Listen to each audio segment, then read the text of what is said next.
This is Karl and Sandy Nockengost, and today we're going to spend some time learning more about them and specifically about Karl's ministry philosophy and goals. Okay, well, thank you for that. I'm Karl Nockengost. I lived most of my life in Virginia. I grew up there, went to college there, took a job in engineering after that, traveled around a bunch of the country in terms of the eastern half of the United States. For the last 21 years, we've been involved in ministry in Delaware, the state of Delaware, and have really enjoyed it. My family background is I have a twin sister, a fraternal twin, and we were the only children, and we grew up in a home that went to church. My mother was a church secretary for years, and so I was very comfortable in church, always there, and enjoyed it. Though I would say that my family was not intense followers of Christ. And I became more intense as I went through college and answered a call to the ministry. And so those are the things that kind of led me. And would you like to talk about where you're from? Sure. I was born and raised in Richmond, Virginia, and had not veered much out of the state of Virginia until Karl and I got married and we moved to Dallas, Texas, where he was in seminary. I was raised in a church, in a family that went to church every Sunday, but it wouldn't be what I would call a Christ-centered family. But I do remember from a very young age, every single night, watching my daddy get down on his hands and knees by his bedside and say his prayers. That is probably something that has stuck with me throughout my entire Christian walk. Great. Karl, what education and training do you have? Well, in ministry, I have a Master's of Theology from Dallas Theological Seminary.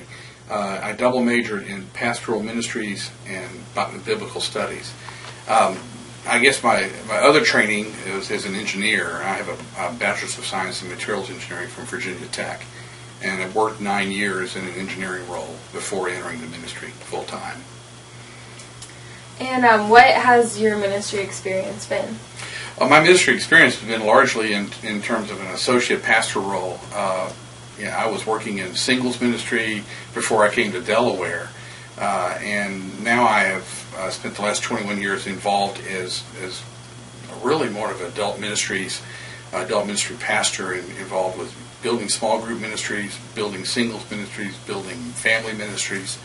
I have led divorce care, I have led grief share, I've been in building support ministries, but largely I have been working hard at developing small groups, and we have, the church I'm at has over 70, right now has over 70 small groups with over 700 people involved in them.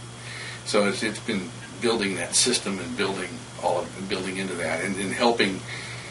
It later morphed into something more strategic, where I have been very involved in strategic planning, strategic decisions, how to take the church in a certain direction, and that's been the last several years of that. Okay. And what is your passion, and what do you feel is your calling?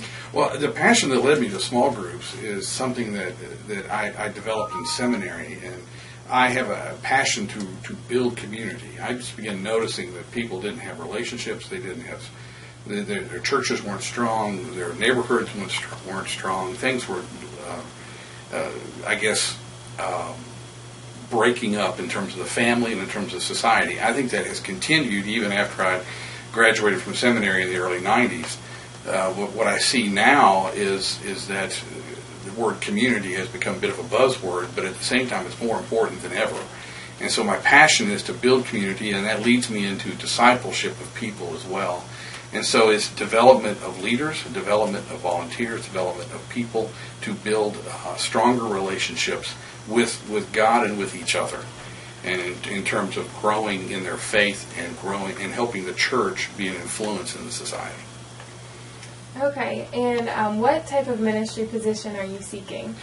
After 20 years of ministry experience with my business background, there are at least 3 positions I'm kind of looking at, and that is to be an adult ministries pastor, where I can continue to develop leaders, develop small groups, develop ministries, or to be an executive pastor. And I've grown in terms of developing leaders to where I think I could help develop staff. I've done that already. It would be, I think, a really blending best of my executive, of the executive work I've done in corporate world as well as ministry. The last would be a senior pastor, probably of a mid-size or just a large church. I think I could be quite capable of that. I enjoy preaching, enjoy teaching.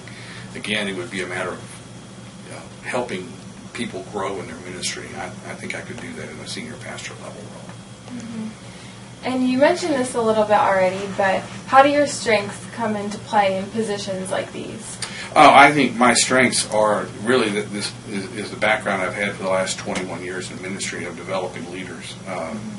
It is a passion, I guess, also a passion of mine to just constantly see people develop. And I have really enjoyed doing that, and I think as an executive pastor it would fit that role. I am a strategist and under Strengths Finder, I come out as a futurist and a strategist. Those are my two strongest ones, I think. And those are, I think, strengths of mine and abilities of mine that play well into small groups, play well into adult ministries, play well into an executive pastor or a senior pastor role. Okay. And how well do you work in teams? I am a consummate team player. And I say that with no hesitation. I have been involved in teams probably, as I look back on it, all my life, all my adult life at least. I have my jobs in engineering even involved teams. My last engineering position was involved with 4 different teams, 2 of them on an executive level in a small company where we just made decisions right and left, and there was a free-flowing set of ideas, and it didn't matter who you were as long as your ideas were there. In terms of ministry, I've developed at least 12 different teams just in singles ministry alone, but I've developed 4 other teams for small groups. I've sat on a team with people to make major decisions for the church and to guide the church through some difficult times. And so I am a huge believer in team in terms of a team chemistry, not just a team under somebody, but a team where there's a shared responsibility and a shared authority. Okay. And what is your philosophy of ministry, and what are the measures of a successful ministry? Well, I think you've seen some of that as I've talked. More of the philosophy of ministry is to intentionally disciple people and to bring them into a deeper relationship with God, and to also discover their gifts and their abilities. And so, to me, success in ministry is watching people grow and take on different roles in the church and take on the strengths that they didn't know they had. And I've seen that happen, and I've had people come out of my ministries, 5 or 6 went to seminary, 10 went into the mission field. I've had people develop themselves as small group leaders who became coaches, and then later on I hired them under me.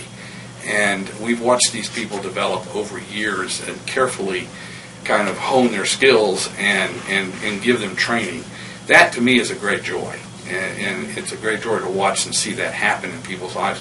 And for them to go on and do things much better than I've ever done. Some of the people who've gone to the mission field are planting churches in Eastern Europe and doing great ministry across the country, and I'm just thrilled to see what they do. And Sandy, now we have some questions for you about Karl. So what character traits does he have that make him fruitful in ministry? Well, first and foremost, he is a leader, and he's a very humble man. The thing that I think makes him most fruitful in his ministry is that he does maintain an incredible and proper balance between his ministry and his family. The toughest ministry he ever has to face is his ministry to me and to our 2 daughters, and he does an incredible job doing that and maintains just a wonderful balance. He also has an innate ability to see the potential in someone, sometimes that people don't even see in themselves, and he encourages them and develops them in that potential. And we've been married for 28 years. and have raised 2 girls and who are now in their 20s. And but I still remember what the man who officiated our wedding looked at me and he said, "Do not sacrifice your family on the altar of ministry." Mm-hmm. And I have worked hard not to do that. That's great. Mm-hmm. And Sandy, why do you think he should lead ministry at a church? As I said, he is a leader. He cares for people. He is passionate about the development of the local church and its impact on the community. Okay. And being a pastor's wife has its own challenges, as I'm sure you know. So would you share a little bit about your sense of call? Absolutely. First and foremost, I am called to be his wife, his helpmate, and the mother to our girls. But I also have the gift of hospitality, and I have the ability to make people feel welcome, feel invited and comfortable, whether that's in our church, in our home, wherever it is. That's something that God has given me, and I use it to His glory. And I will tell you that people have come up to me over the years and have constantly looked at me and said, your wife is the most real pastor's wife I've ever met.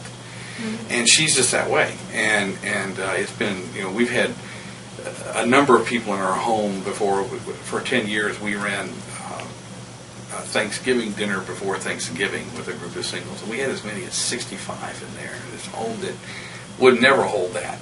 And our neighbors came over just because they wanted to see how many people we could fit into our home. And she was the hospitality person who made everybody feel comfortable and desirous to be there, which is why 65 showed up. Yeah, that's really cool.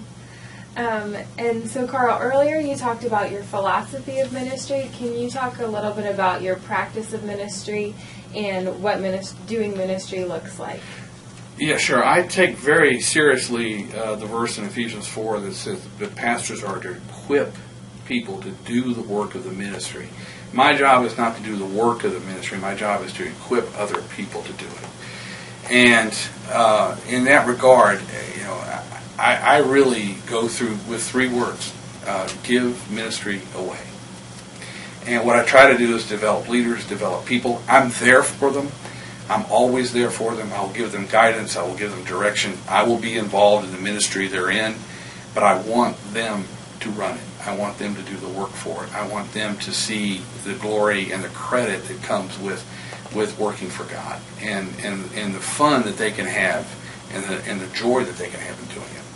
That is something that I'm about. So my practice of ministry is 3 simple words: give ministry away. That's great.